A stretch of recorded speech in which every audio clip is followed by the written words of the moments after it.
देशभरात 100हून अधिक चोरीचे गुन्हे दाखल असलेल्या सराईत चोरट्याच्या शोधात 6 राज्यातील पोलीस मागावर होते.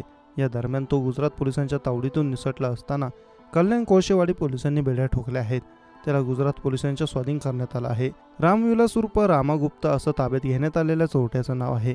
गुजरात पोलीस रामविलास गुप्ता या आरोपीला ठाण्यात एका तपासानिमित्त 10 एप्रिलला ठाणे नगर येथे घेऊन आले होते. या दरम्यान पोलिसांना गांगोरा देत रामविलास गुजरात पोलिसांच्या तावडीतून निसटला होता. रामविलास हा कुख्यात चोरटा आहे. उत्तर प्रदेशात राहणारा रामविलास गुप्ता याने देशभरात चोरीचे गुन्हे केले आहेत. 100हून जास्त गुन्हे रामविलास याच्या विरोधात दाखल झाले आहेत. महाराष्ट्र, कर्नाटक, तेलंगणा, गुजरात, दिल्ली, आंध्र प्रदेश या राज्यात तो अनेक गुन्ह्यात फरार आहे. हा सराईत चोरटा पोलिसांच्या ताब्यातून निसटल्याने त्याच्या शोधात अनेक पोलीस पथके काम करीत होती. कल्याणच्या कोळसेवाडी पोलीस स्टेशनचे वरिष्ठ पोलीस निरीक्षक अशोक कदम यांना पोलीस स्टेशनमधील पोलीस अधिकारी दिनकर पगारे यांनी रामविलासबद्दल माहिती दिली. कल्याणचे डीसीपी सचिन गुंजाळ, एसीपी कल्याणजी घेटे, वरिष्ठ पोलीस निरीक्षक अशोक कदम यांनी दिनकर पगारे यांचे पोलीस पथक कल्याण नजीक महाराळ परिसरातील एका ढाब्यावर पोहोचले.